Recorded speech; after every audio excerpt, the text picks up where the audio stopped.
Hey, everybody, and welcome back to Crit and Fumble. Yay! We made it! I'm still here. I'm here too. Everybody made it. I have a cold. It's been a while. It has been a while. We took a week off as we transitioned between campaigns. And did some renos. Yeah, and we did some renos. Got some lights up. I got a fog machine in here. We put up 3/4 of a sound panel wall. Yeah, It's beautiful. is Yeah. incomplete. Incomplete. But it actually does. there's a I feel like lantern. there is a subtle amount of dampening in here once we do that wall as well. It's going to be, good. Sibilance. profesh. Thanks, that's pretty good. Thanks, Dash. Yeah. Does that mean it's going to be moist? It's very damp. I mean, It'll be a little moist. Yeah. it's warm in Yeah, here. it is toasty. Sorry, Neil. Should probably turn on that fan. Actually, that thing's off. Yeah. Yeah. Oh, that's a good idea. Get No some farting. circulation. in Yeah, that sounds. there. Oh. Don't look at me when you said that. Look at Sean. There you go. Get it spinning. now Oh, it's yeah. There we go. The Ooh, oscillation right. of the fan. Oh, yeah. Oh, Dwayne, that's your good. shavings are very close to my side Sorry, of the table. I'll sweep them off. It's okay. It's okay. It's all right. I know Straight you're. towards to- you. It's okay. They're touching. Well, I don't want your. Oh, no. No. Oh, no. Dwayne's been sharpening up his pencil on the table. Yeah. Great. Anyways. Not a euphemism. sweet. Yeah, no kidding. Oh, I've made a mess now. And we have a whole lot of decorations that Guys, Sean put on the table. Yeah. There's a creepy Setting a creature. There's a little skeletal guy. Got a Yeah. lot of portraits. Pictures. Yeah, of the A little characters. box. Those leather are box? cameos, actually. I learned. Is that what that means? I thought it was called a silhouette. Spooner yelled at me the other day when I mentioned them. She's like, actually, that's a cameo. Oh. But you guys are like the main cast. You're not just. I mean, presumably. Yeah. Looking for. I get it. Oh, I like Desiree's frame. I want that one, but mine's You can't bigger. have it. Yeah. Desiree's is pretty. Check out the socials for presumably some photos that will be going up of this. Yay. Yeah. Hey, there's Percy's lantern over there. Look at that. That's awesome. Yeah, I brought the lantern. I brought some lavender cool. in a little witchy vase. The lavender from our prequel. Yes, I remember. Yes. We killed the witch. I did. Did And it? Dick made it out, right? No, Vic died. So far, this campaign has a pretty good mortality rate. It's healthy. One per 2 sessions. Yeah, exactly. 1 for 2. 1 for 2. Yeah, doing great. 1 for 2. 2 for 1. Super. Do we want to do a little Dance? overview? Yes. Make a little Of what this game is? Yeah, Yes, you should definitely please. you should Please talk remind about, us. Yeah, People don't know. Yeah, for the love of God. Tell me about the system. Who cares about People listeners? don't Tell know. us. They don't know what's happening. I mean, to be frank, I am also just sort of on my heels at the moment for the system. I put all of the effort into putting decorations up. So we're That's the important part, It's though. the important part. I Yeah, think it looks the vibes are on point. Yeah. The visuals are so good for the podcast. Yeah, exactly. If only we had video. Oh, come on. Whoa. Too soon. Too soon. The other day, that Gavin was was gonna putting up come the up. sound panels, and I was like, yeah, they're going to look really good on video. And Gavin's like, yeah. And then the look on his face. The short stop. Oh goodness! We're having fun. All right, let's put some music on here and Where's my just- beer? Oh, just music. Yeah, it's fine. So Vaesen is a mystery-driven tabletop RPG.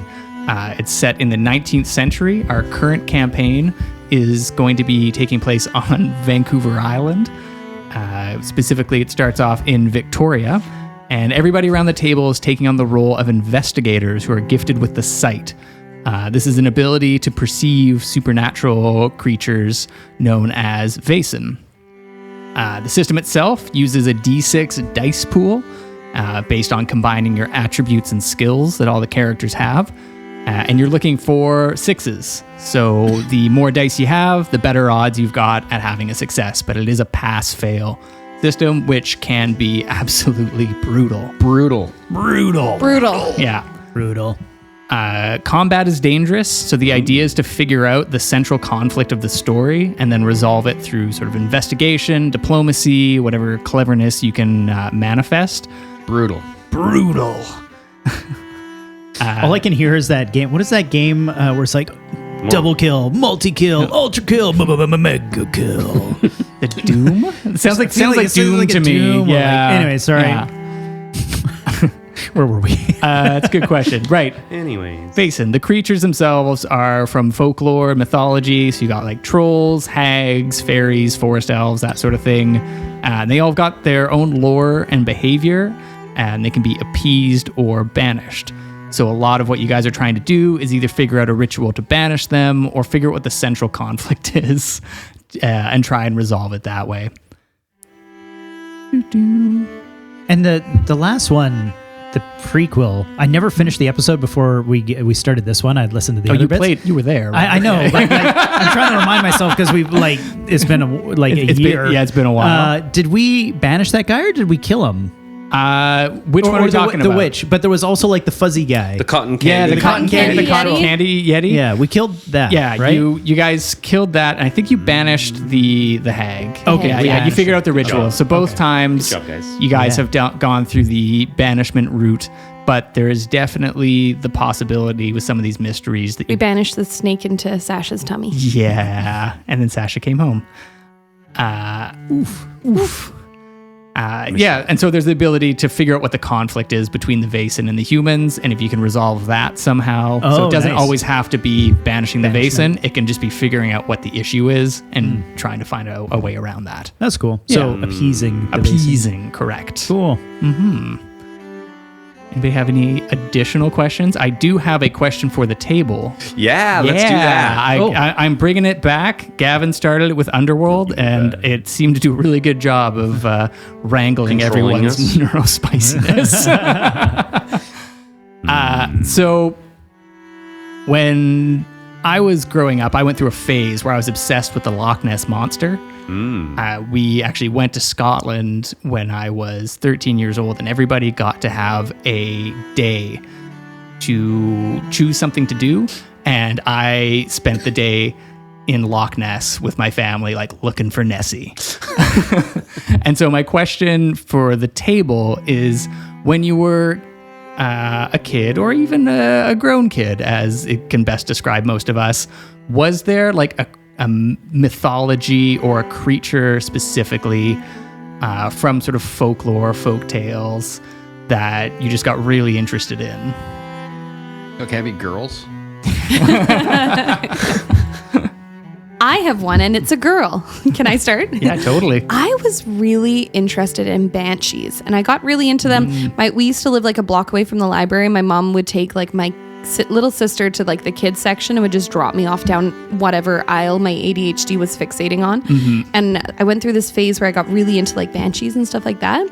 And I was super fascinated by that. And then when I went and played like Witcher 3 and stuff, there was all these like kind of versions of banshees, like pestas and like plague women and all of that. Nice. Something about that, the noon wraiths, all of that. I just really dug that. Really scratch that. I listened to Susie and Yeah. the Banshees in high school a fair bit. Oh, nice. That's fun. There's That's also close. Caveman Yeah. and the Banshees around here as Yeah. well. I see those They're stickers crazy. everywhere. I love that. I love it. I have it on my laptop. Yeah, Caveman and the there Banshee. it is. Yeah. Oh yeah.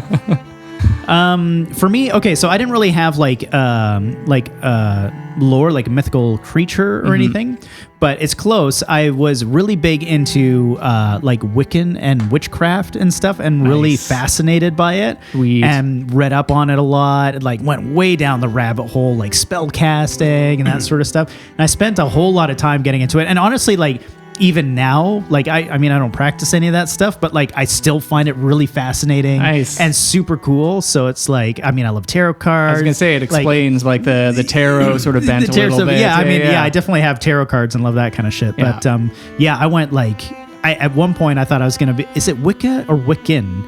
Is it Wicca? It's something like that. Anyways, I think at one point I was like thinking of becoming Wiccan and like Nice. going and Going doing like for the full depth. the like moon cleansing and shit. Oh, the whole Yeah. thing. Yeah. Anyways, that was me. Sunning Rad. your butthole. Did you do that? Yeah. Well, I mean, I did that before. But Yeah, that's just basic stuff. It's entry basic level. Saskatchewan, like, teenage.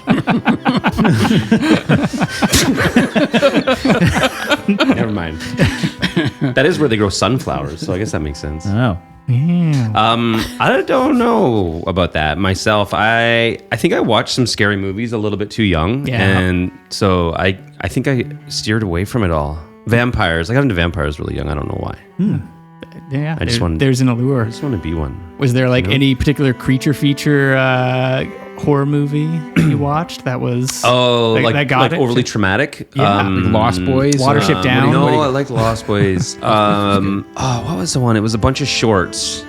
It wasn't Tales Like Adidas Tales from the shorts? Crypt, but it was something like Goosebumps? that. Creep Show. It was the Creep Show. It was Oh, the Creep Show. Yeah. Yeah, creep show. Yeah.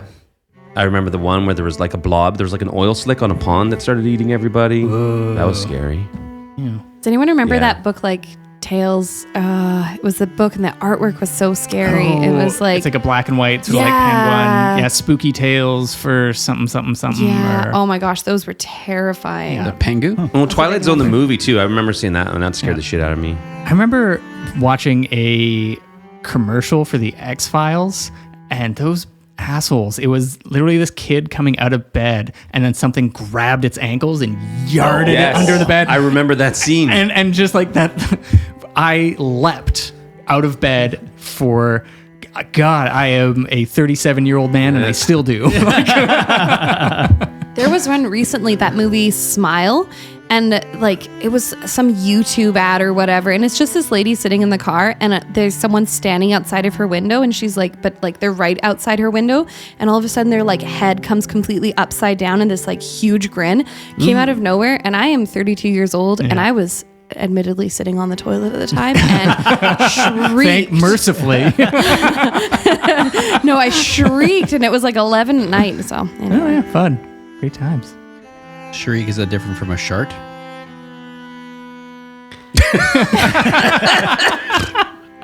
Sometimes I just don't know how to answer you. Don't answer that. Yeah, you just Scary stories to tell in the dark is what I was thinking There we of. go. Yeah. Yes, yeah.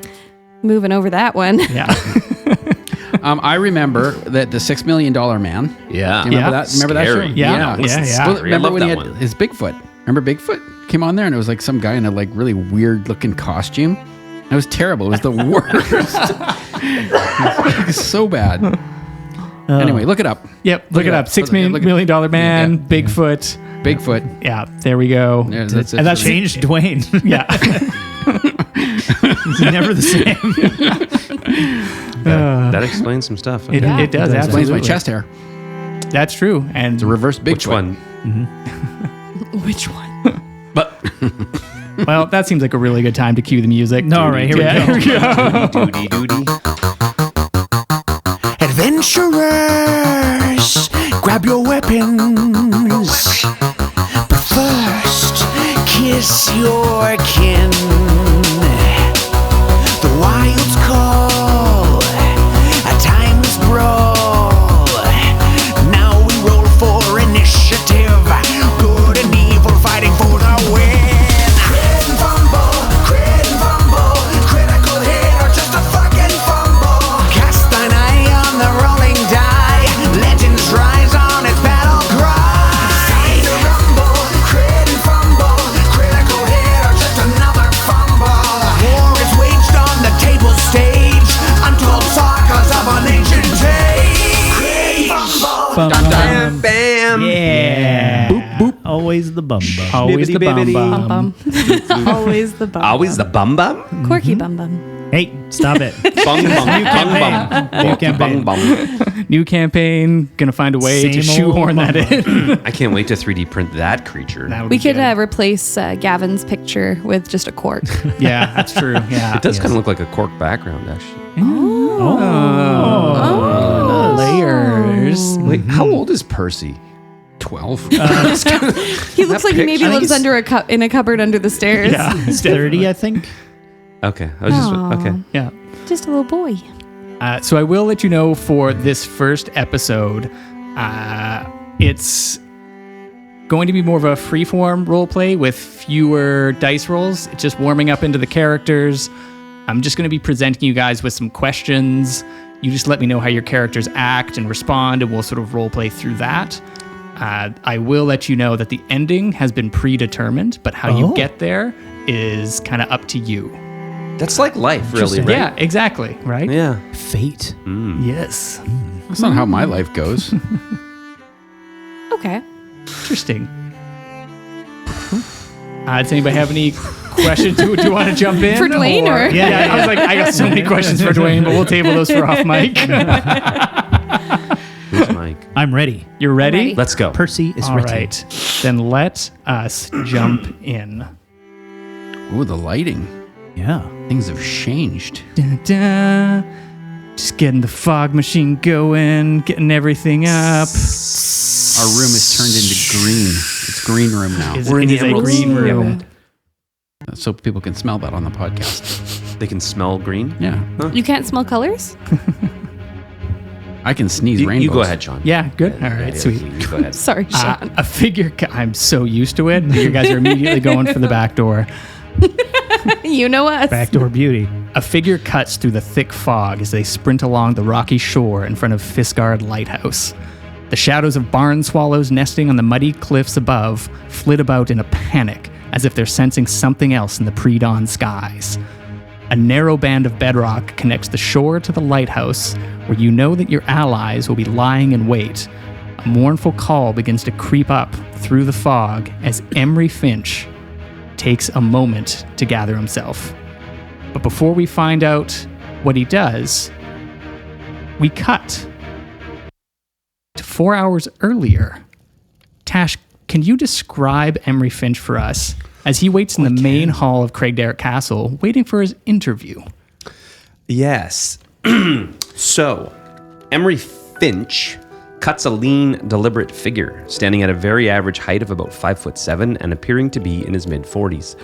You can tell from a half a block away that this man is a performer. Dressed like the stage never quite let him go, a wine-colored velvet vest worn over a dark gray button-down shirt catches the light beneath a mid-length black coat, subtle in cut but unmistakably theatrical.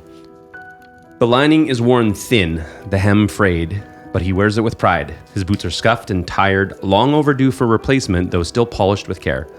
His thick black hair and sharp mustache are groomed to perfection, their color too dark to be natural. He carries himself with the poise of a man still waiting for the curtain to rise. His movements are practiced, glances timed, words chosen like stage cues. Even in silence, there's something about him that feels performed. Whether you find it charming or unsettling depends entirely on how long he holds your gaze. Nice. Emery, you're sitting in the main hall of Craigdarroch Castle. You've been brought here quite recently, and this main hall is opulent. There is sort of a golden oak fine wood craft. A massive chandelier hangs above the sort of 4-story Scottish baronial castle in the middle of Victoria, BC. And as you wait for this interview, is there anything that Emery is thinking about or pondering in this moment? He's pretty eager to get started, to find out more exactly what the society is about. This new direction in his life is he feels is a calling to do better and to change the world and to be special. Right. As you're in the middle of these thoughts, the door to the drawing room creaks open, and Dr. Desiree Omed opens it, a new acquaintance for you, and ushers you through into the drawing room. Can you please describe Dr. Desiree for the audience? Yeah, Dr. Desiree Olivia Omed is, she is a woman who's about 25. She has sort of a light blonde hair that's sort of like messily put up, sort of very against modern styles right now, half up, half down. And she's wearing a dark skirt and a bright red blouse, which is sort of a color that could be a little bit scandalous, but to her it's just happy. Mm-hmm. And some people have a resting bitch face, and I would say that Desiree has a resting smile face. She is very, she's just sort of very happy and sort of a little bit ADHD-ish in her ways. You know, if something's interesting or intriguing, she'll sort of head that way, and just as likely to be kind of half dancing or half skipping her way as she is walking. And I think that probably beaming at Mr. Finch, who she met very recently. Mm-hmm. Do they exchange any words before going into the drawing room, or is it just a silent affair? I would say that Desiree comes straight out and is like, "Oh, Mr. Finch, how's your hand doing?" Oh, it's doing quite lovely, actually. The stitches have healed quite well. Oh, wonderful. I'll just, and she just like reaches over and, doesn't doesn't really ask, just grabs his hand and takes a little look and goes, "Oh, excellent, looking great. Just follow me through here. Well, I don't really know who's interviewing you. Just come on through. You'll do great." Sounds great. The drawing room is a massive, ornate sitting area. There are oil paintings with golden and gilded frames. They paint scenes from all over the country. There is a dusty mirror that sits in the far wall, and the in-between is filled with all manner of small curios. There is a strange little tiny human skeleton with wings in a glass dome. There is an earthenware jar labeled Witch's Breath 1782. And this is just to name a few of the items that dot here. But in the middle of it, waiting inside, are also Percy Ashcroft and Dick Dickerson. Could you please each describe yourselves and how you've set up this room to conduct Emery's interview for joining the society? Do you want to go first, Dwayne? Oh, yeah, of course. So Richard Dick Dickerson, he is the father of Vic Dickerson. He is a beast of a man. He's kind of like a goon, but he's like sharply dressed. He's got a pinstripe suit, black on white. White on black would be the pinstripes. He wears a hat, like a bowler hat, and he is a detective. So very similar to Vic, and he's a big dude. He's a big dude. Thanks. I don't know. And he would have. I would imagine he would have his feet up on a table somewhere, and kind of commanding the room. Perfect. Percy Ashford, just correcting the last name. That's right. Yes. Percy Ashford, when you see him, is very clearly the servant, one of the servants of the manor, and dressed as such. He's quite tall, over 6 feet. He's well built, but relatively lanky just because of his height. He's got a mop of hair. It's kind of tight, curly, but keeps it short on the sides. And has like thick Coke bottle glasses. Like he cannot see a fucking thing without those. So when you look around, like people with really thick glasses, like their eyes are quite a bit larger. Wouldn't know anything about that. Yeah. his are much higher. And his suit, he didn't have a whole lot of money. His parents, his upbringing, they lived relatively poor. And so he's got, his servant outfit, which is like, decent black slacks and the overcoat. He's got the suspenders underneath. His dad's like worn leather suspenders, but everything's just like subtly too small, not like in a ridiculous way, but when he's walking, like you can see just like a little bit of his socks. You can see like his couplings are up a little bit too high, and but takes his job very seriously. He's very happy to be second servant of the house, and right now, prepping the room, he's kind of moving about. He's got a tray in one hand. It's got, tea and biscuits and stuff on it. And he's constantly nagging. It's Dick, right? Would he call you Dick? Yeah. Okay. Yeah. Oh, and what is Dick's last name again? Dickerson. He'd be moving over and, Mr. Dickerson, sir, I know I would like nothing more than for you to be comfortable, but please, if you could just take your dirty boots off of the table just for the interview, and then I could get you a little side table, something to put your feet on. Are your feet sore? Dirty boots. These are like classic wingtip shoes. Sorry, that just from the sole here, they looked like boots. My mistake, Not sir. boots. Can I get you a footrest or something? Or you can get me a pillow underneath my feet.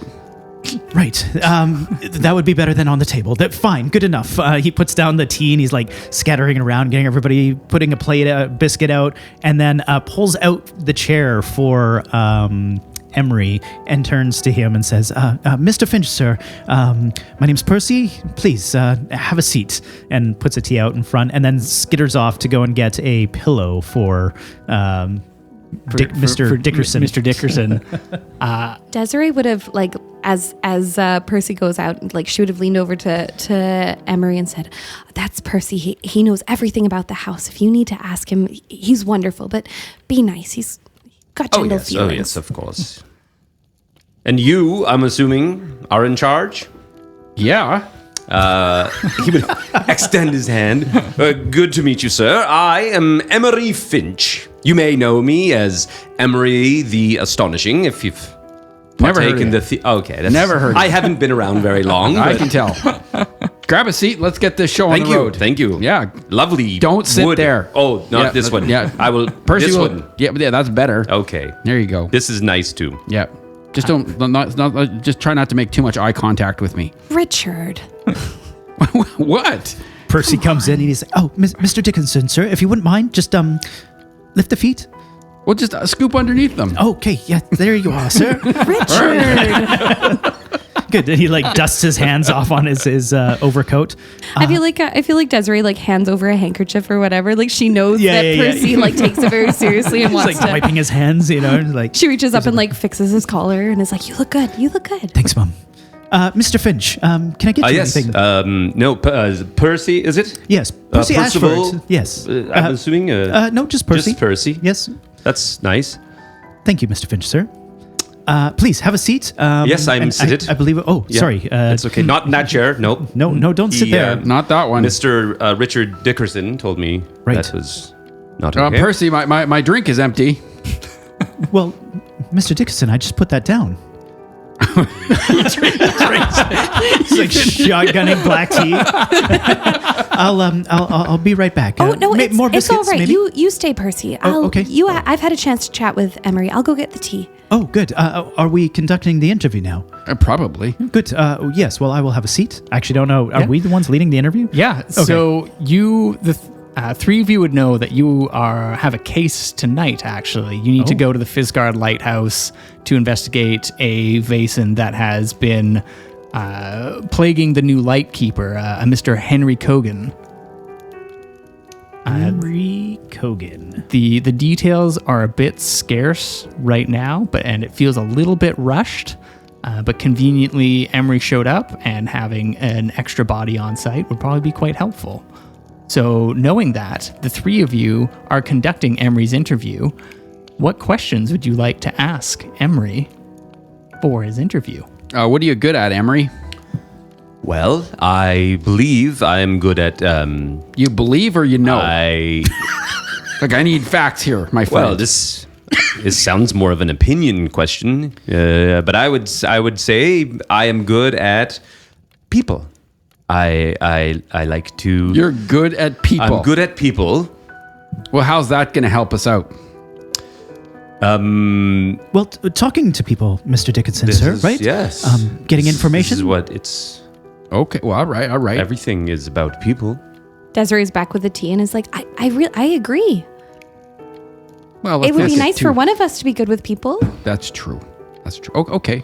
So you're good with people. I mean, especially groups, larger groups. So you're good with larger group command people? an audience. Oh. That's kind of my background. Do you have like a preference, like female people or male no. people? No? Okay. You're good Whoever's with both. Whoever's Yeah. buying a ticket. Okay. All right. Fair enough. All right. Does anybody else have any questions for our... Well, I have a couple, but please, the lady of the house first. What draws you to this work? Why do you want to help people? Well, it's a calling is the simplest way to put it. I had a sudden moment that I believe I was gifted the sight, and since then I've seen things, and I've known things that I didn't before, and so why not put that to use in some way? I completely agree. Percy, you had questions? I did, but may I ask about the moment you got the sight, if you don't mind sharing it? Sure. Yes. I was on stage performing a show, and it was my second show in the same theater, and the previous one hadn't gone that well. I'd been carrying a notebook for some time that had some rituals in it, and I'd practiced them sort of. Anyways, I just decided to experiment and let one of these rituals loose. During one of your And- shows? Yeah. My goodness. It didn't end well. A creature appeared. A creature half appeared. All of the glass in the room, everyone's glasses, any mirrors, any reflective surface was immediately fogged. Things shook. Curious. Shadows shifted. And then it looked at me. It looked into me, not at me. And I ran. I would run too. From what I understand, it killed hundreds. It destroyed the theater. It probably still is there, haunting, terrorizing. Yeah. So, Not sure I can go back to the theater anymore. Anyways, he kind of stares off into nowhere for a sec, straightens himself, tightens up his bow tie. Sorry about that. Thank you for sharing, Mr. Finch, sir. you're welcome. My other question for you, I have two actually. The first, No math, I hope. no, Mr. Okay. Finch. So I'm actually not particularly good at math. So, which is why I might actually have a math question for. But anyway, as I don't have any math questions for you for today. My two questions are, do you have any allergies? If I were to pack, say, biscuits or tea or something on one of our excursions, I just want to make sure I don't accidentally kill you. And the other is, if your clothing were to be left out and you wanted it addressed, do you like it pressed or hung? Oh, whatever's easiest for you. I would generally just hang my clothes. It's not Very good. required And to no press. allergies? No allergies. Excellent. Yeah, no, not as far as I've discovered. Well, easy to handle anything. No allergies? I have no other questions. Well, just as we're talking about pressing, maybe just a little more starch in the collar would be great, Percy. Oh, yes. He takes out his notebook. Yes, Mr. Dickens, sir. More starch in the collar. Yeah, absolutely. Yes, of They course. should be like almost like a knife. Sharper edge, yes. Yes, I yeah. can press it. Thank you. Yes, of course. And Percy, actually, on that note, I just wanted to say thank you so much. It's the work you've been doing is wonderful, but I'm worried you're doing too much. Oh, well, I mean, it is, Elgit does have me, I have a task to do. It is part of my contribution to the manor, so I'm happy to be here. Well, and if you don't get it right the first time, then you're going to have to double up on having to do it twice. And Mr. Dickerson is right. He is pointing me in the right direction. In order for me to improve, I need the feedback. Thank you, Mr. Dickinson. Oh, sir. you're quite welcome. And thank you, Miss, I almost called you Madge. Miss Desiree, Mum. And so with that, has Emery been hired on to the society? Can we have like Yeah. Yeah, maybe. Yeah, we every like- time you he step likes out to of the do- room. Is there opportunity for me to ask a couple questions? Oh, absolutely. Yes. Oh, Of yes. course, yeah. I'll do my best. Well, if I was to be placed with the society, will I stay here? Is a room part of the position? I should hope so. It'll be quite hard for me to do your laundry if you're not staying at the manor. Very well. And well, I guess that's really it. Really. Oh, all right. Got somewhere to sleep. Yeah. Perfect. Do you have many things that we're going to have to organize to be collected? Just what you see. Oh, excellent. I actually have another follow-up question. We have a beautiful ballroom on the top floor. Would you ever do any shows for us? Oh, possibly. Without the book thing, though, right? Oh yeah, no. Yes, okay. Although we could help with that at least. Oh, that's fair. Yeah, I mean, It's- maybe. Could be good practice. Actually fitting that it would be a ballroom. That is my most well-known, illusion I would perform is the Phantom's Waltz. I'm sure you've heard of it. Oh, that I actually sounds fantastic. saw. I've heard of it. I've never seen such a thing. Yeah, on the I've posters. never heard of them. Yeah. Well, that would be wonderful. Do we have any other questions, or are we in agreement? No, I think if you wouldn't mind, normally we have our discussion afterwards. Mr. Finch, if you wouldn't mind following me, I can take you to the front of the manor, and we'll just be a moment or two. Sure. Yes. So he pulls out your chair and guides you to the front, and has another tray of biscuits and tea waiting for you there, and gestures to a nice armchair. Please have a seat, or take in the surroundings. Thank you. And then Percy comes back and sits down. Well, what does seems like he could be of a good skill set, rather strong looking fellow. Not as strong as Mr. Dickinson, but we could use all the help we can get right now. I think that he'd be a wonderful addition. Were Richard? there any other candidates? We just got one. Well, we did have that one doctor that we had here for a little while, and he didn't quite make it. And that other fine lady, what was her name? Started with an M. I think it was Madge, and ran into some health issues.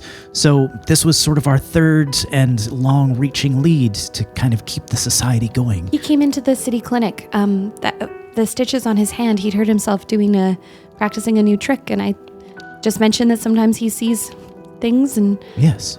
So we're choosing one of one. yes, Really? Yeah. This is our.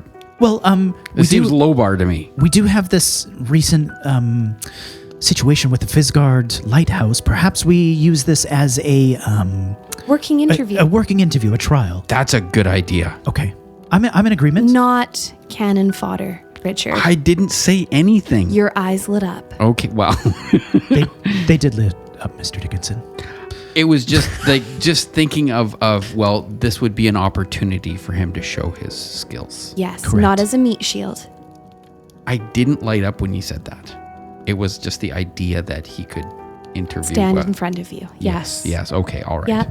Wonderful. Shall I collect him then? Yeah, I think so. I come back out. Mr. Finch, sir, if you wouldn't mind stepping back into the room. Oh, sure. But first, Oh, yes. Emery's going to reach out and hand Percy his watch back. I thought you might want this. Oh my goodness, that is fantastic. Wow, how did you do that? He puts it back like on his wrist and stuff. Just so you know, though, that this was my father's and he did die. So please never steal this again. It was just Oh yeah, no, it's fine. something I like to do during an interview, you know? It Good, helps yeah, to steal people's show heirlooms. people I like that. That's good. It wasn't a steal. It was a demonstration of skill. I actually think that is very impressive. And he lets you back in the room. Eye twitching just a little. Please have a seat. We have something to announce. Thank you. You're hired. Sorry, I Whoa, couldn't whoa, wait. whoa! Hang on a second. Oh, here. No, sorry. no. You're sort of hired. Well, as we go through the next part or phase, Yes. we'll be Like going. there will be a panel or something to speak not a for. panel. It's not a panel. We're gonna go out on a. We're gonna go and check out a lighthouse. We're letting you in, and then it's gonna Okay. be part of the interview. A probation A period. probation period. That's exactly what we're doing. A working interview, per se. Well, Yes. yeah, Yes. yeah, like Oh, a that skill sounds nice. test. Okay. Just stay close to either Percy or I, and we'll keep you safe. Right. And when would this be? A fortnight of time to I think we're gonna go right practice? now. Yeah, like right 3 now. we're gonna hours from now. Yeah. if you could just collect your stuff. Go Oh, is in your there room. handbook or something I can look over? Standard operating procedures, I'll tell you about it on the ride. code words, any? Well, we'll let you know as we move along. If we Right. say All the run, code run. the code words. Great. Yeah. Okay. Do you have any? Allergies? No, we've already got that in my notebook here, and hang clothing, weaponry, something to protect yourself. Oh, you're gonna need that for sure. Well, just this, and he'll hold up a little walking stick. It's got a nice little yeah. ornate. Excellent. Well, it's not just this, and he Right. Whoa, jeez. pulls a little 6-inch blade out of the knob on the top. It's Well, not that's hidden. better. I'm glad you got something to protect. I mean, yourself with. as I mentioned, I try to do most of my combat with my words. Not really a fisticuffs kind of guy, you know? Honestly, that could be beneficial. Some of the monsters we've come across are. I Chatters? shouldn't call them monsters. I was going to Vaesen. say Vaesen. The Vaesen that we've come Vaesen? across are more inclined to listen than That's right. attacking them with a small dagger is unlikely to be beneficial to us. They're only like that because we've been bothering them. Humans are kind of getting in the way. That makes sense. I got knuckle dusters, so they don't I'm sorry? listen. Knuckle dusters. Knuckle dusters. Dusters. Yeah. Knuckle dusters. Yeah. I've never seen him dust with them. Like Yeah. like for my fist. Yeah. impressive. Yeah. The good sound effect. It was good. I did recently dust in here, though.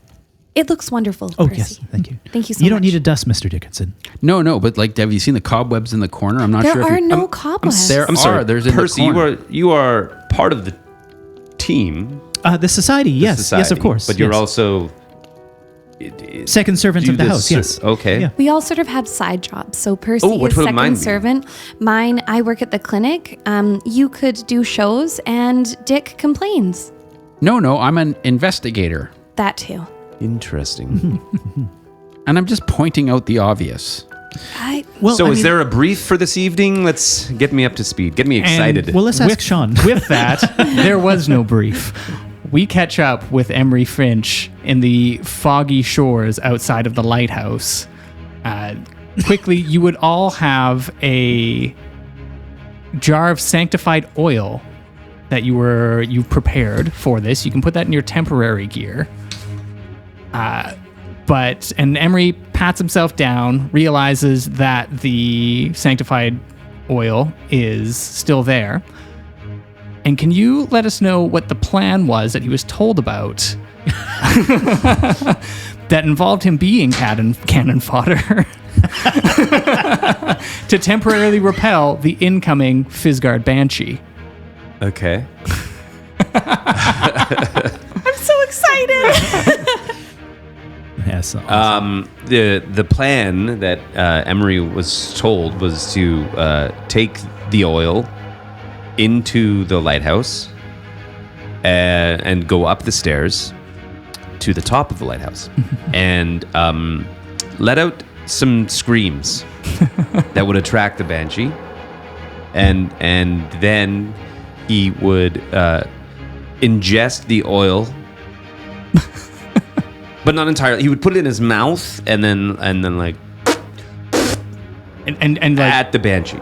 gotcha. Would he light it a flame? While Yes. doing Oh yeah. that? Yes. Okay. Yes. Or With just like, the flame that was in the from the lighthouse. lighthouse. okay, I see. Yeah. So don't get too close. All right. It's a big. Uh, Yeah. Emery. Desiree for It sure was his complained idea. about It this was- plan. It was something he would do on stage regularly with a little alcohol and Yes. a candle and Of course, yeah. Using the It's impressive. stagecraft. Yes.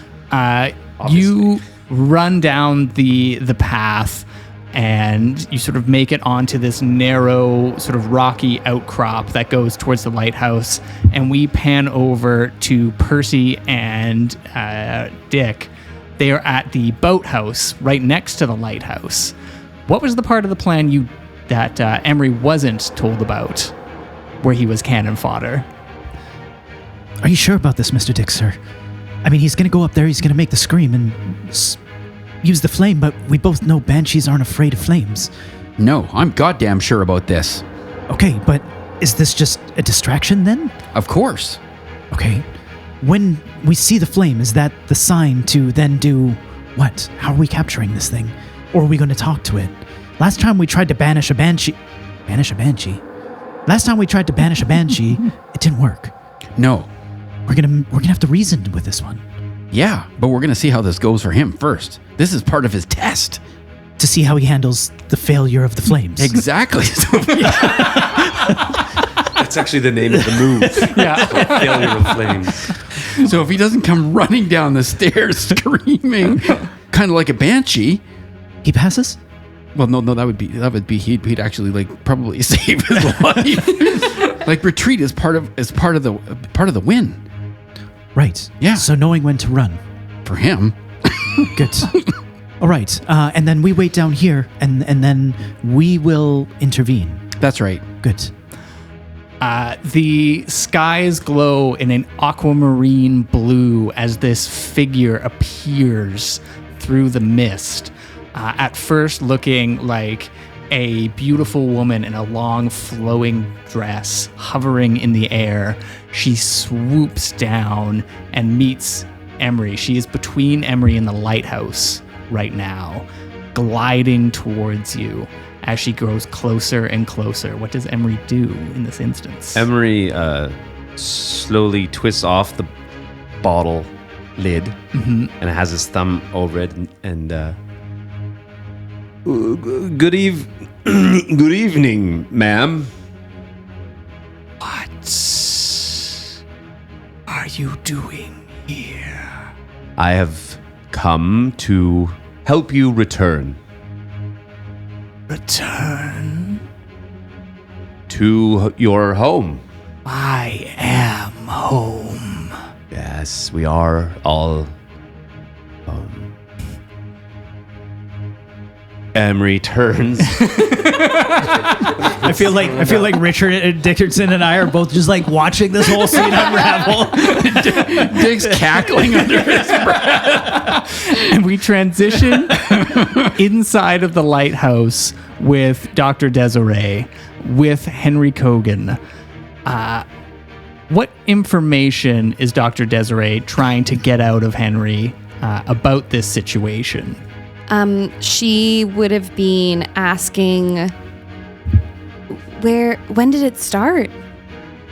It all started when I came back to the lighthouse. I used to work here a decade ago, and then the previous lightkeeper drank themselves to death and had to be taken out.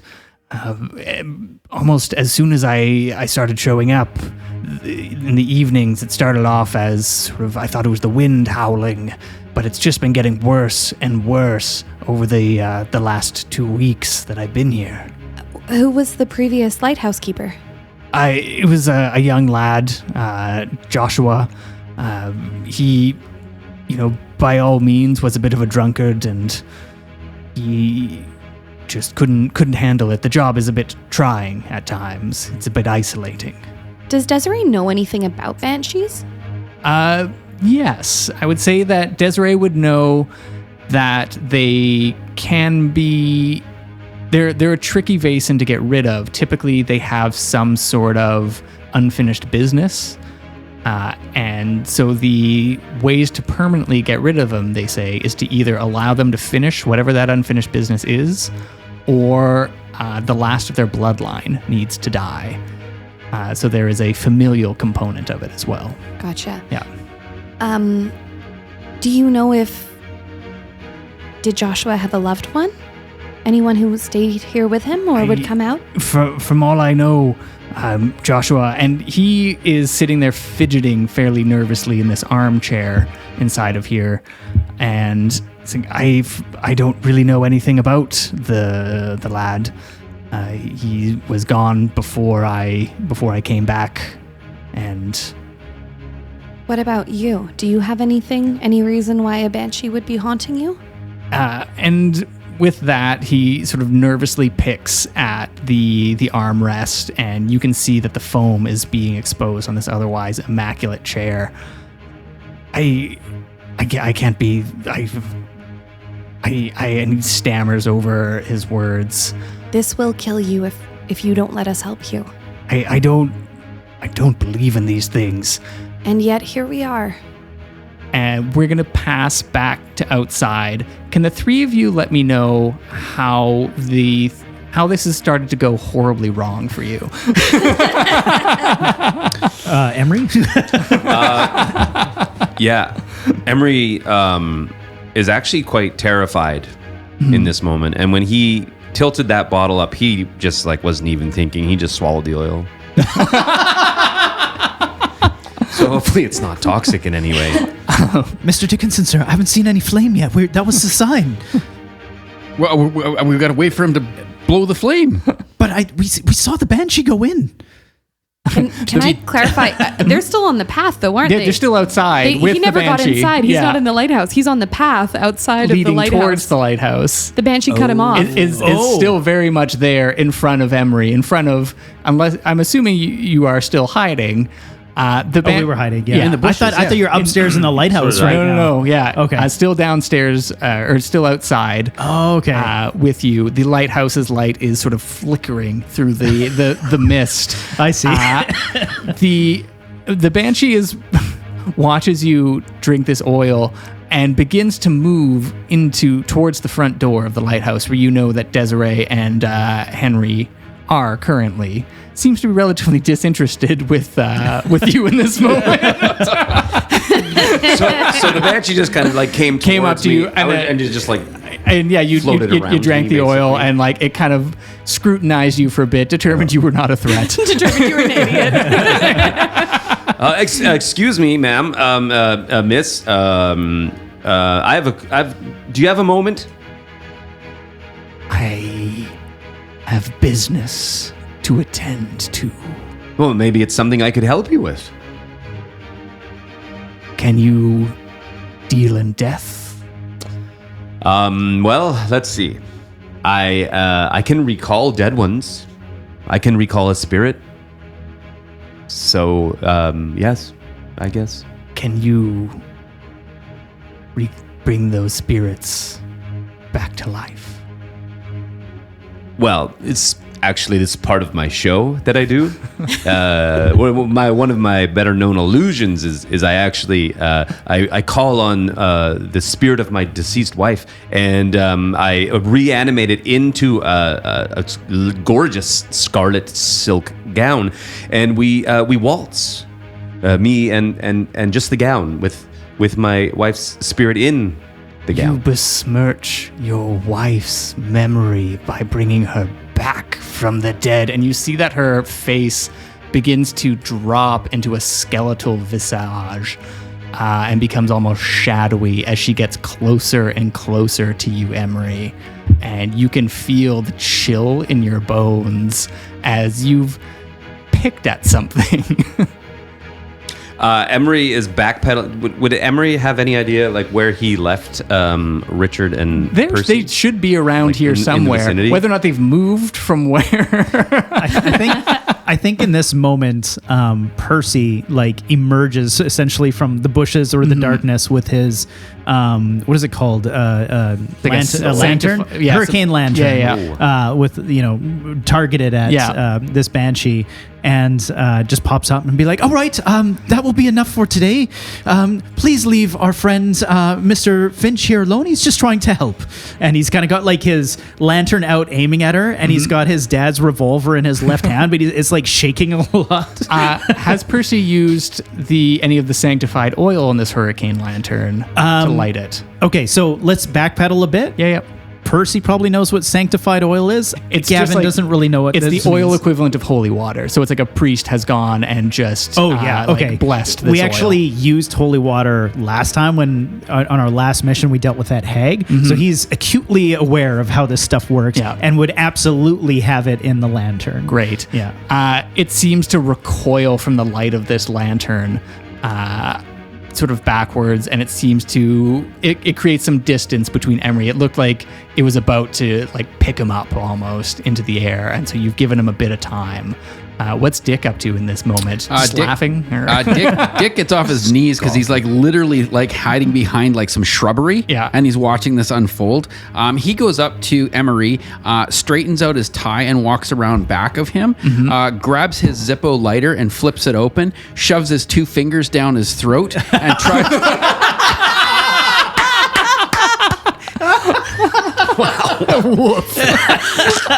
And I feel like Percy tries to step out of the way. and I feel like that's where things go wrong. You put your fingers down Emery's throat, right? That's the way I perceive It's a it. gang reflex here. And so Emery doesn't have a good reflex. That's where things go wrong. yeah, that's the problem. He's like, come on, like fingers down his throat. Emery's just talking around the fingers like, This is why I prepared so much less for this campaign. I'm just going to give them because 1 you point. can't anticipate that. I can't anticipate anything. It's all just set up and then rolling with it. I feel like Percy's just standing over this lantern. All I can hear behind me is And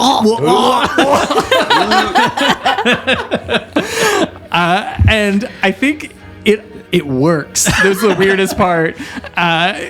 Emery, you just like retch, and this bile just alights, but unfortunately it just spews everywhere. It's not your like. It's a nice fine mist. Yeah, like you a are fire sitting hose. there like you're used to aerosolizing. You Yeah. got it in your mouth. This is just like, and the floor sort of lights up, and the banshee just like backs away, and you have now created a bit of a flaming barrier between you guys and the lighthouse, and the banshee just hisses, There we go. Now it's working. Good thinking, Mr. Dickinson. Of sir. course. bursts through the door where Desiree and Henry Kogan are. The wind picks up, and Desiree, you are in here with Henry, and just as he's about to sort of like, I don't believe in these things, the door bursts open. Pages from books and all sorts of notes sort of whirl around. There's a stove here. Some of the pages light on fire as it's almost like a hurricane inside. One of the books rips off the wall and smacks him in the face, and he catches his first proper glimpse of this banshee. And you recognize in this moment he now sees it, and he goes, "But Marjorie, no!" and bounds out of this chair. Do you follow? I absolutely, yeah. She, I think for a moment she was looking at putting herself between like him and the banshee, but the moment Henry takes off, she's gonna follow him. All right. The Banshee stands in the middle of this room. The three of you lose a step with this flame, but you all Scooby-Doo in front of the main door, presumably. As we're running over, Percy's like, perhaps we should have put the flame in front of the door next time. Well, it's hard to aim. Like I tried to get. You're right. We should get in there. I really wish I didn't have onion soup today. That's bad choice. You see the Banshee in the middle of this room, like the eye of a hurricane, sort of pages and books and debris swirling around her. You catch just a final glimpse of Dr. Desiree running out of the room, and the Banshee's in front of you. What do the three of you do? Percy steps into the room, holsters his revolver, now realizing that isn't going to be really any use against this Banshee. Can Desiree? sorry. Can Desiree call something back as she? Yeah, absolutely. I think she would call back as they were coming in and just yell, "Her name's Marjorie," and Okay. keep going. All right. Sorry if I can interrupt. No, that's perfect. Percy is holding up the lantern, hears this at that same time, and just pauses, and he's like, "Marjorie, that's your name, isn't it?" She just like turns to you. Was once. He lowers the lantern while making eye contact with her. "We're not here to harm you. We're here to help." And he puts the lantern down and lets it go out. All right. How? You've aligned yourself with that filth. Who's the filth? The man that lives here. The Light Keeper is returned. What is his name? Henry. And what makes him filth in your eyes? He is the one who killed me. He threw me from Percy the looks at everybody else. He's like, shit. He threw me from the cliffs when I confessed, or when I threatened to confess, that the child I was having was his and it was out of wedlock. Marjorie, I am so sorry that you had to deal with that. In order for you to be appeased, you're saying Henry must die. Yes. Is there no other option? No. And the wind grows more and more intense within here. Dr. Desiree, you chase after Henry going up the iron spiral staircase. The wind at your back. Henry jumps and gets to the top of the lighthouse. The lens just blindingly bright as it flits around inside.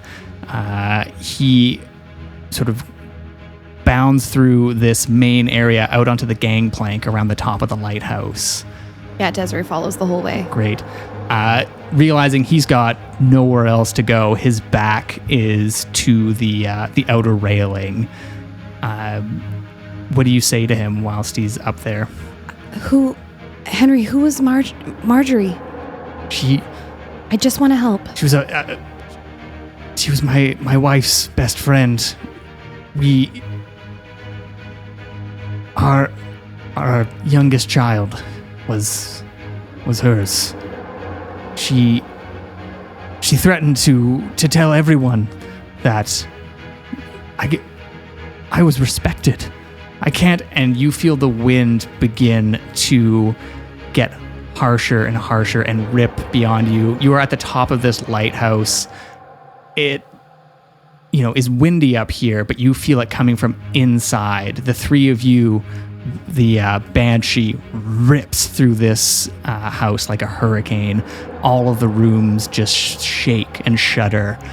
And the top of the lighthouse, the glass shatters out the lens as the Banshee makes her way up. You are between her and Henry. It races forward. And at what point did Dr. Desiree know that she was doomed in this moment? She knew she was doomed when she reached back to hold Henry's hand because she knew Henry was doomed. And she didn't want him to be alone when he died. The Banshee runs forward. The three of you go up. And the last thing you see is the Banshee moving forward and Henry and Desiree falling over the side of the lighthouse. Percy runs for it. Even if he can't make it, he just he almost falls over trying to catch Desiree. You get Desiree there, reaches out for Percy. Oh no! and you see her falling through the fog. There's And although there's the finger the tips just touch as she disappears through it, and you think for a moment that maybe she hit the water, but the thud as they both hit the ground, and the banshee dissipates in this moment. And that's where we'll take our break. Oh, come on! Son of a bitch. Oh. Dun, dun, dun, dun, dun, dun, dun, dun, dun, dun, dun. Tash. And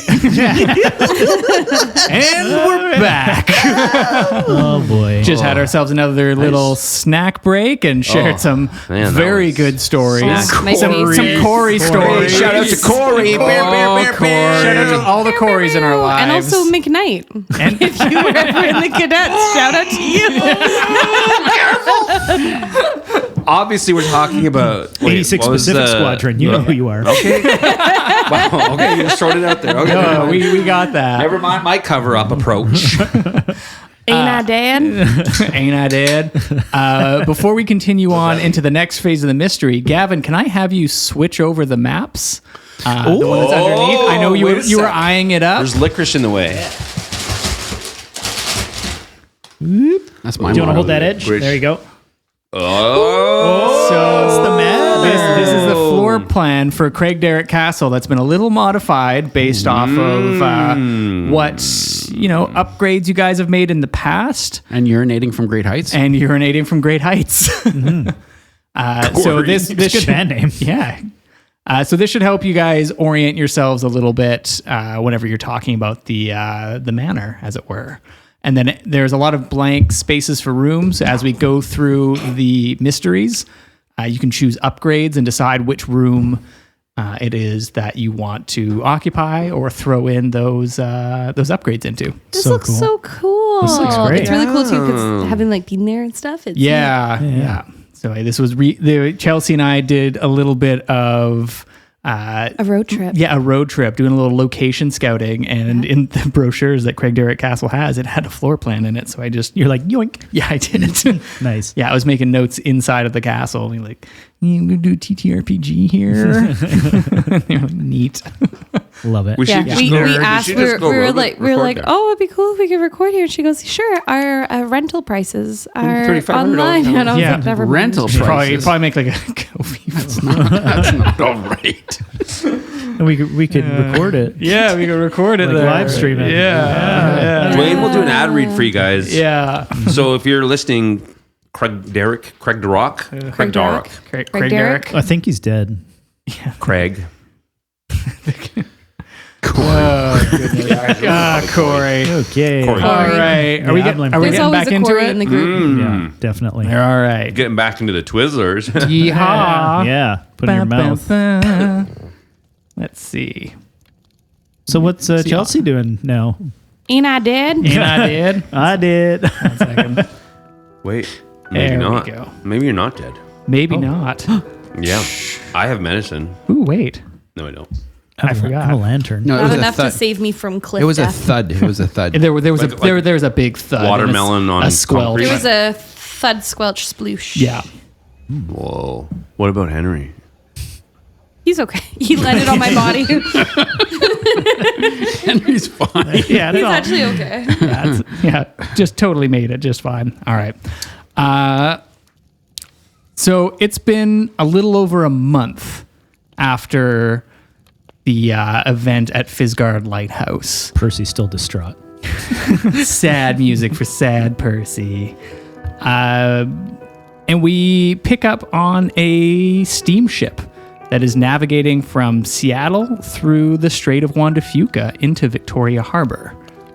There are two figures that have spent over a month traveling from London, and they are sitting in a cabin on the final hours of their very, very long voyage.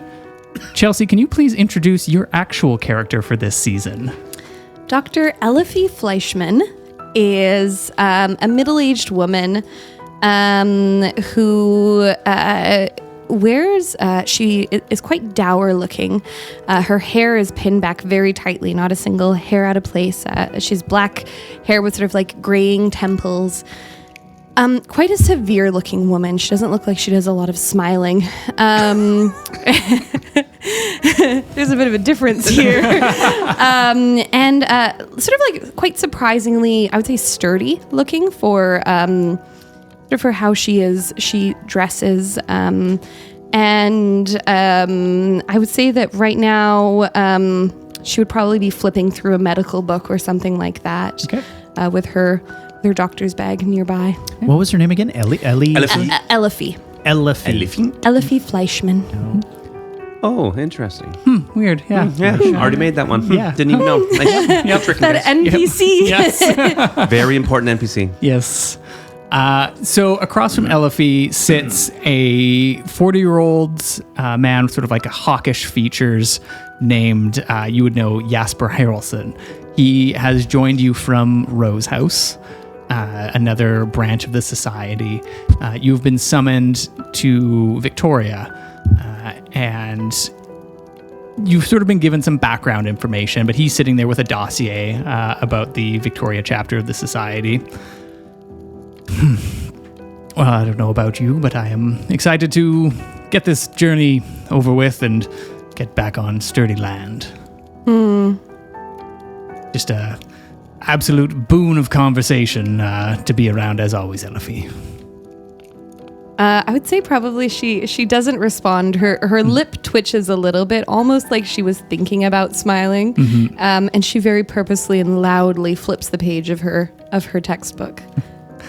And I think Jasper, throughout this journey, has just gotten into the habit of almost talking to himself at this point. Yeah. Having one-sided conversations. You hear him muttering to himself as he goes through. Seems like these societies seem cropping up everywhere these days. It's going to be impossible to keep the standards up. I don't understand why they think they're so keen on this one's worth saving. They've already got a group in Ballard that seems to be doing well enough for itself. And the body count with this one is absurd. Well, I suppose that's why we're here. Keep the standards up. That's the intent. That's why they're bringing us in. So, well, they seem to have a hard time keeping doctors. There was this man Butcher. It's a shame. He seemed to be quite a pioneer in Vaesen research. And there's another one. Well, it's hopefully that you can break this curse, as it were. I would say this time that she sort of looks a little bit archly at Jasper and finally sort of waiting goes, is there a point to this, or are you just talking to hear yourself? I'm talking to hear myself. Could you do it elsewhere? Yep. She closes the folder. It's like, well, I guess I will meet you on the docks. And he gets up, sort of packs his things, and you can see the harbor beginning to take frame outside of the window, and the whistle of the steamship alerts the harbor authority that they are coming in. See that Elifie waits until Jasper's gone before sort of like very, very carefully sort of looking around the room and making sure she's packed everything. She's very structured. She's very strategic about everything, and she goes through her doctor's bag to make sure she hasn't left anything anywhere. And then heads up on to the top to watch as they come into Victoria. Great. The inner harbor sort of expands around you. James Bay, the bridge across from it, is bustling with people, and the marsh beyond it. And the boat moors on the south coast of the harbor, and a very ornate transom is waiting for you, a stagecoach. And there is a very elegantly dressed older gentleman waiting for the two of you.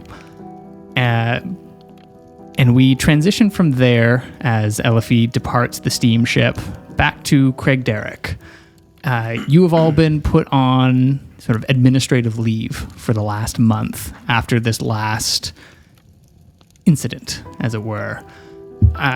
You are still welcome to be obviously living and staying and working within Craigdarroch, but you have been forbidden to take on any other cases. So during this time, I want to start off with Dick. Yeah.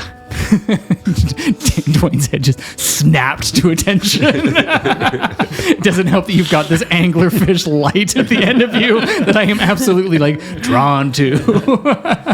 That's the point, I think. It is absolutely, it's doing it. What has Dick been up to for this last month?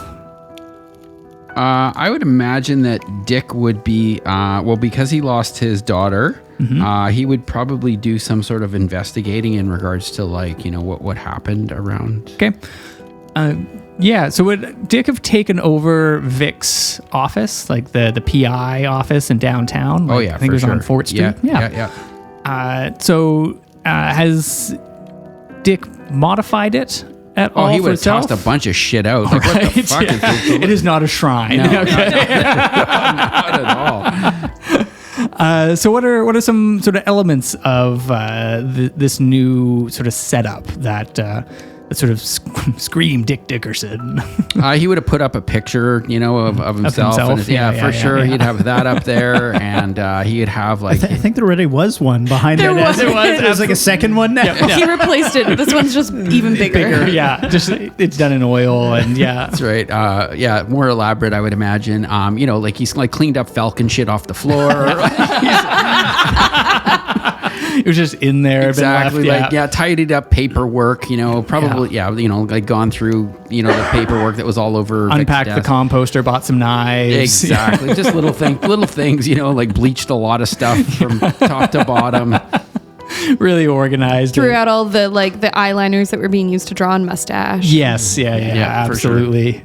So, and then just following up with any Loose ends. or loose ends, things that if there was any cases that were just kind of following up with any cases that weren't solved. Great. You know what? I'm going to have us do the first roll of the game. I'm going to have Dick roll me an investigation roll, please. Okay. That's your Roll investigation skill plus logic. So that number. So investigation. So I've got 3 investigations. Great. So you got 3 dice there. Okay. And then logic? So the number of dice for your logic, it should be above. So Like in the same column. Plus 5. Whoa, so you get to add 5 dice. Well, now Dang. I'm out of D4s. It's good because you want to roll D6s. I need 5. I need 5 of those. Oh, here, I'll just take these ones. So that's 5. Okay, so here I'm rolling 8 dice. All right, you're looking for those- 6s. All gonna go on that one little trampoline. I'm looking for what? 6s. No 6s. Not No, one. not a single not 6. A single 6 in So- the whole 9 yards. In one of the things in Vaesen that you can do is you can do what's called a pushed roll. I'm gonna push it. So you're going to take a mental condition Yeah. when you push this roll, and you can then re-roll all of the dice that don't have a 6 on them. So sometimes you need to have multiple successes if something's particularly challenging. Sometimes 2, max 3 for something that's quite impossible. So you mark a condition, you roll the dice, and then when you have a condition, you have to subtract.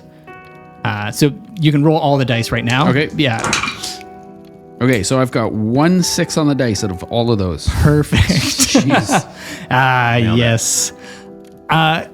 I would say, with that success, you're able to close out most of Vic's old cases in this time that you've been taking over. You've cleared out a lot of the debts, perhaps, that would have come up from this. So Vic was involved with a number of different organizations, including the Society, had a couple of cases on file. And you're sort of rummaged through, and was there... Yeah, and I can say there were some sort of shadier characters, perhaps a couple of gangs that Vic had been dealing with, and Vic is able to sort of straighten them out a little bit.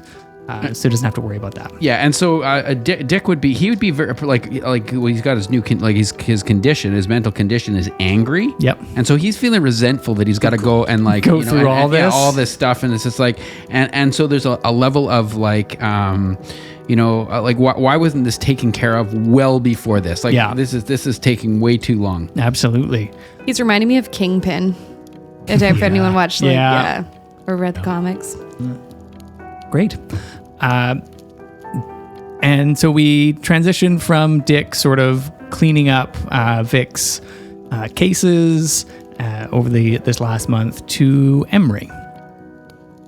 Emery, you had one Wow. mission with What a job. Yeah, with these people, and were immediately put on leave.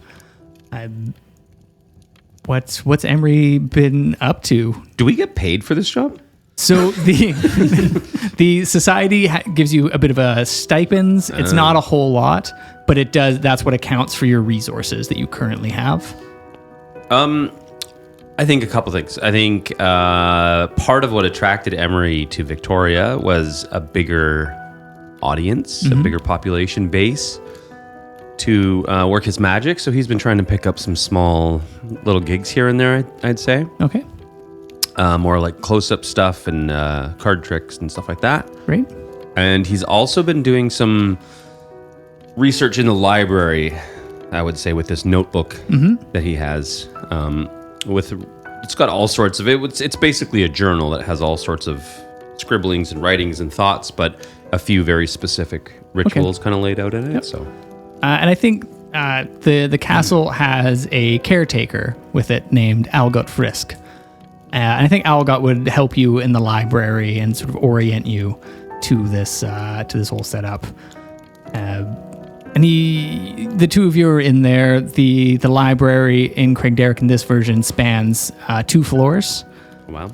So it's got sort of a mezzanine above, or I guess a gangway sort of around the perimeter, a staircase that goes up, and it is sort of floor to ceiling books of various kinds.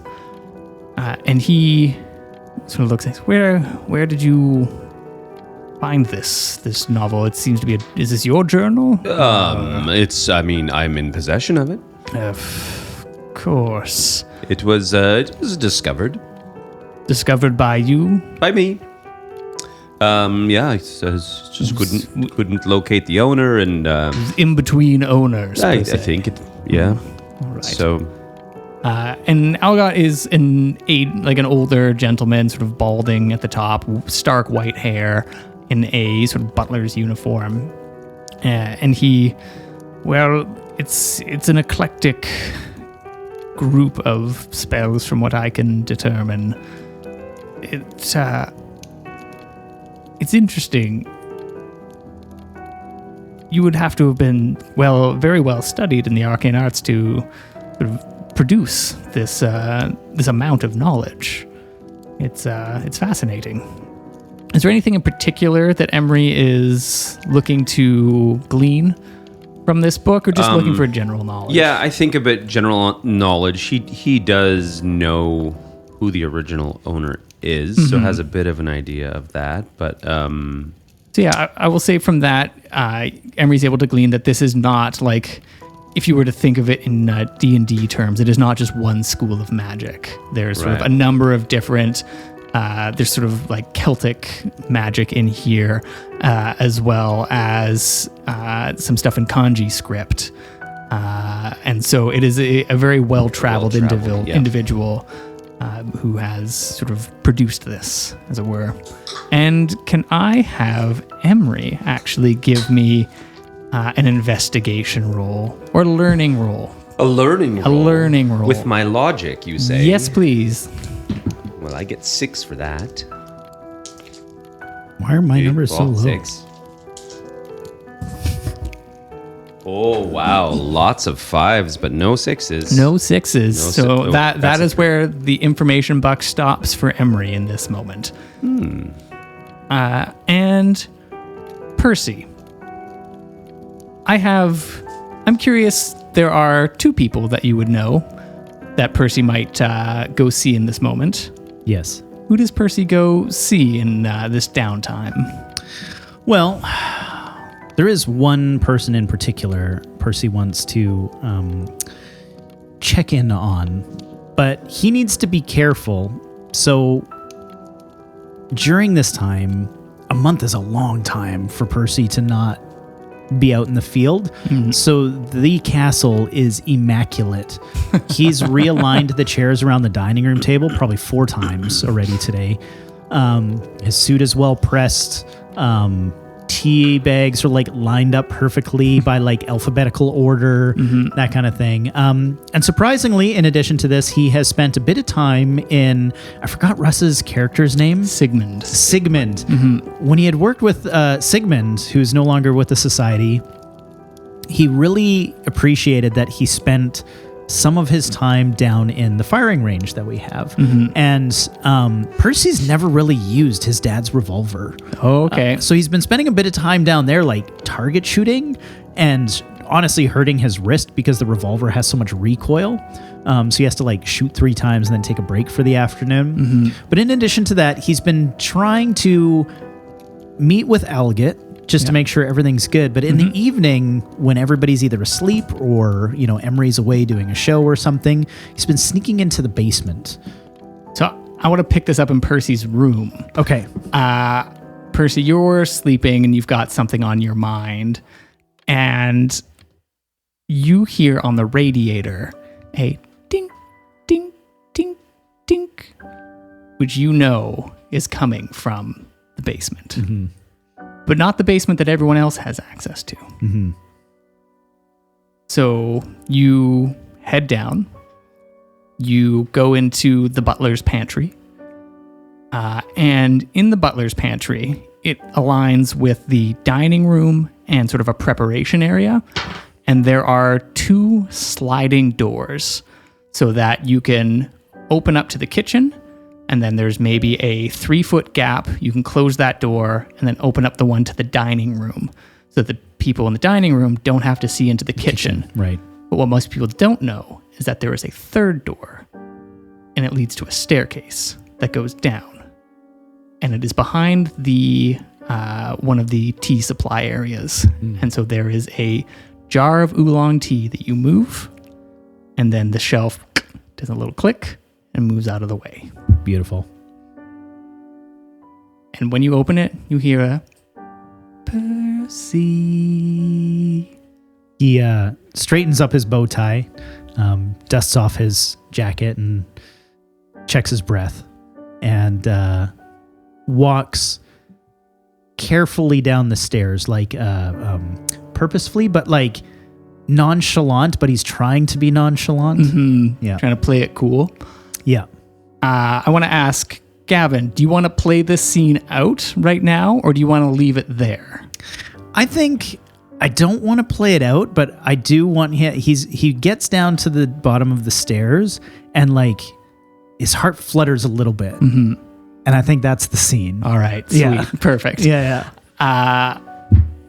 From there, it is daytime. You have all been summoned by Algut to know there's guests arriving, and you have been informed that there is going to be some changes to the society moving forward, and that's kind of all the details. You're all sitting in the one of the rooms. Somebody pick a room. Library. You're all sitting in the library. Percy has presumably brought some tea. It might be the first. It's the first sort of organized sort of gathering that the 3 of you have had since Desiree's demise. And you hear a knock at the door. And then the sounds of somebody trying to open the door and struggle with it. And one curious fact about Craigdarroch Castle, this one, is that sometimes there are entryways that don't always go to where you expect them to. There are some rooms that are locked perpetually, and there are some that almost shift around at the castle's whim. For as long as Percy's been there, this has been the case. It isn't necessarily, hasn't been explained. It is just a quirk of the castle that in a organization such as yours is just another odd thing in a world full of odd things. And in this moment, you hear the front door rattle. Algot gets up, goes to open the door, and opens it smoothly. And do you all sit in the library, or do you come out to the main hall to meet your guests? Percy would definitely follow Algot. Yeah, same as Emery. Okay. Well, Dick would just wait in the chair that's comfortable. Probably the most comfortable chair in the library. Perfect. Yeah, it's a big old leather wing back. High leather back. Boots wing up chair. on whatever. Maybe an ottoman. An ottoman, yeah. Taking up 2 spots. Before Emery and Percy and Algot are 3 figures. One of them is sort of squat, older gentleman. He's got a chin strap beard and a bowler cap. And behind him are a sort of hawkish looking man in his 40s and Elifie. Well, this is a bit of a predicament. Locked out of my own damn house. And he looks up. And so you are the people that have been hired by my son to continue on with this organization, this society? Yes, sir. Name's Percy, and he holds out his hand. And he puts out his hand. He's like, Robert Dunsmuir. Does that ring a bell to Percy? He's a coal baron of Vancouver Island. Okay. And probably the wealthiest person at this point. Okay. So definitely knows him. And yes, and he, you would know that his son, Alexander Dunsmuir, he had bought this castle, helped build it up, and his son had sort of a inkling of like a fancy for the occult and spiritualism, and the society sort of moved in, and then Alexander just kind of moved south, got interested in other things, and you guys have kind of just been left alone at this point, but that stipend kind of comes from this money. And Robert looks up. I thought there was a third. Oh, Mr. Dunsmuir, sir, it's a pleasure to meet you. Thank you for all your contributions. The third is... What's happening out there? You'll have to excuse Mr. Dickerson. He's, I think maybe he hurt his leg. You'll notice when we get up there that he has his leg up. I wouldn't say anything. We recently had a loss in the group. I am keenly aware of your body count, Percy. In fact, that is why I am here. When the children misbehave, father must come and correct things, as it were. Well, you did ask about the body count, but anyways, go on. He's like, let's go see your friend, Dick. May I get your coat, please? Thank you very much. And he takes the coat, and anybody else's, like Elifie and everybody if he can. Elifie takes off her coat and just drops it like on the chair right beside the door and just keeps walking by. Oh, thank you, Mom. I'll just hang this up here She's if you don't already mind. Yeah. He says it anyway. And Jasper hands you his traveling coat as well. Perfect. And you all sort of settle in for, various snacks and teas. Vic or Dick, God, I'm going to do that so many times. It's almost as if it was planned. Yeah, right. You see these figures sort of come in. Do you say anything? No, or he would you get just- up. He would get up, Yep. right, and he would be like, yeah, he would realize that I'm sure he would know of Robert. This is your purse book. Yeah, It was and just it's walked like, in. whoa. Yeah. And also a female has entered the room as well, so he would. Put on a facade, as it were. How's your leg? Seems to be fine. Sure, yes, a little bit better now. Yep. Just rested from moment to moment. Well, now that I have everybody here, I should inform you that there are some changes that are going to be taking place with this operation. I have brought in 2 professionals from the Rose House in London, another branch of the society, and we are going to be implementing some new protocols for you all to be following. And he sort of gestures over to Jasper. Jasper will be taking over for administrative duties for day to day. He will be my herald, as it were. I will be, of course, away on business. Have many things to do, but I will let Jasper give you a rundown of what to expect as we proceed. And Jasper steps forward. Well, this organization has a bit of a history, as it were. You have an impeccable closing rate on cases, but you also have the highest rates of death, dismemberment, or defection within any of the societies. We believe that you have the potential for greatness, but are a bit rogue in your methodology, and we hope to wrap that up a bit. So we'll be implementing some new standards and protocols for reporting of any incidents.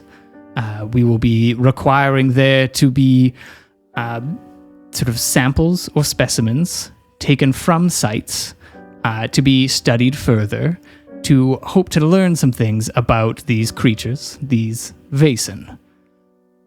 Now, I won't say that this is all going to be an easy transition, understanding how you have previously operated, but it's not all sticks. There are carrots as well. With this increased investment from you on these procedures, there will be an increase in investment for monetary benefits. So you will all be able to increase your resource value by 1, which gives you better access for goods for when heading out onto mysteries.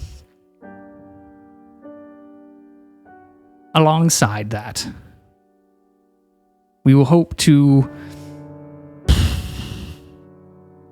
decrease these number of incidences. I believe you have lost a Sasha, a Butcher, a Vic Dickerson, a Madge Clark, a Sigmund Rund, and a Dr. Desiree Omit. And that's just in the last few years. It is our hope that these protocols will honor their memory, but not necessarily. We hope to reduce and not add any new names to that tally, if you understand. Mr. Ashford? Ashford. Yes, Ashford, sir.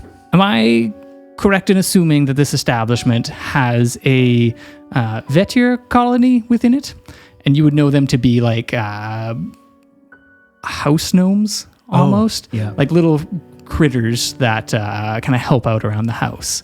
They're temperamental, but if you kind of leave them out like cookies and goods, and most importantly, if you're going to make any changes to the building, they need to be consulted. Interesting. Or else before they get offended. Right.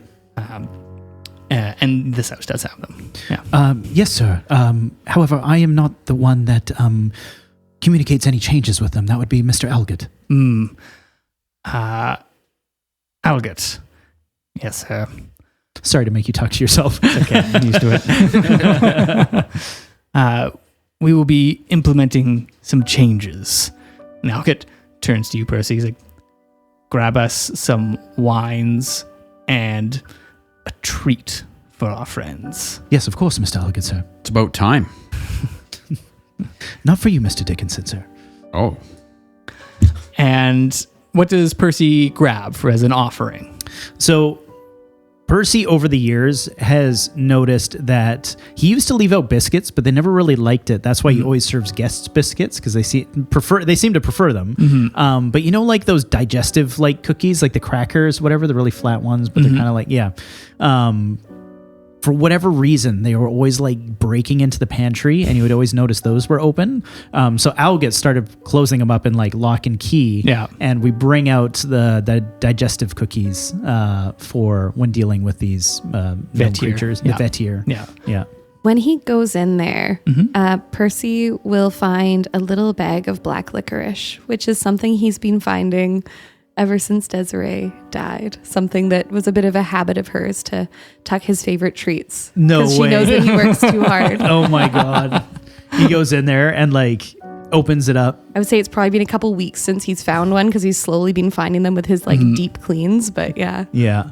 He opens up the box and reaches for the digestive cookies and feels that like paper bag, you know, and pulls it out, and just like the wafting smell of that licorice. He just like, he breathes in and like he shudders in a way that it's like emotional, you know, he's like, puts them back in, takes the cookies and like gently closes it and like turns the lock with purpose while he's like thinking about the, you know, Desiree in that moment. He can almost like replay the scene where he's like reaching and then, you know, she falls, takes the key, puts it in his pocket, lets out a big sigh and heads back upstairs. Excellent. I love it. You place the offering inside. They seem to hang out in the library, but they don't like to make themselves particularly visible. So you find just like a cabinet or an alcove to place it, just like on a little tray or something. And Jasper is like, this will do well. I hope you appreciate this. We will be making a little bit of a change to the library. This will be the only room that will be adjusted during our tenure for now. There may be other changes coming down the line, but we will inform you respectfully about this. And The offering has been accepted. the offering has been accepted. Was that me or you? That was me. Okay. And from there, he sort of like shuts a little alcove and looks to the lot of you. We also seem to realize you have trouble keeping doctors, so we have brought one of our own in who has been a little better, don't want to say better trained, that's a little besmirching, but a little more experience in the field, as it were. This is my counterpart, Elifie Fleischman. Everybody. She's not an incredibly tall woman. And if anyone's still standing, she still manages to look down her nose at you. But stays fairly quiet for a moment while she sort of stares everyone down and then says, I intend to decrease our body count here. Please don't get injured. I'm not concerned about your comfort as I repair you. It is my job to ensure you get back at all costs. And I do mean all cost. I'm here to be your doctor, not your nursemaid. Don't expect me to babysit you. Don't complain about slivers. I think she probably looks Emery up and down, sort of noting him to be like a little bit of a fancy pants. Yeah, that's all she says. What do you make of this, doctor? And he kind of like shows her his knee and just says like and he's just like trying to stretch it out, and he's just like, yeah, she has a cane, like a black cane, but it has a raven's head on it, and she quickly sort of like throws it into the air and grabs it from like the base and like smashes his knee with the back of it and goes, "How did that one feel?" Well, it doesn't feel any better. Probably should amputate it then. By the ankle, or like it's right at the knee, like right here. Like if you see like, probably can you the feel it? Can you like just touch it? I will not be touching you, sir. Well, how are you supposed to like doctor us? Were you injured on the job? Of course I was injured on the job. Which one? And she flips open a book, and she's got sort of like file folders of all of the previous cases. And she said, would that be the lighthouse, or, well, which one are you thinking? There's no injury reports, and I won't be dealing with your priors. Dick just sits down. She closes her book back up. Very good. Thank you, Elfie. You have, Percy's quiet. yeah. He's like highly intimidated. Any questions before we continue? If I may, it was Mr. Jasper, sir, Correct. and Miss Elifie, Doctor. Miss Dr. Elifie. Yes, of course. Imbecile. My apologies, Mum. If you were going to be staying in the manor, I assist Mr. Elgett here, the head of the manor. I'm secondary. I would just like to know if you have any allergies to food or tea, any consumable. He straightens himself up. He's like sweating a little bit. I prefer apricot jam, no strawberry. Ever. That's all. Right. Yes, of course. Mr. Jasper, sir. Prefer my toast at room temperature, Right. like a civilized human. So no allergies. I love how he asked for allergies and they both give him like food orders. Preferences. Yeah. I think he knows exactly the type of people he's dealing with. At this, this whole time, Mr. Dunsmuir's kind of been sitting, has helped himself to a scotch at 10 in the morning, and just sort of sits down and gets comfortable like he owns the place.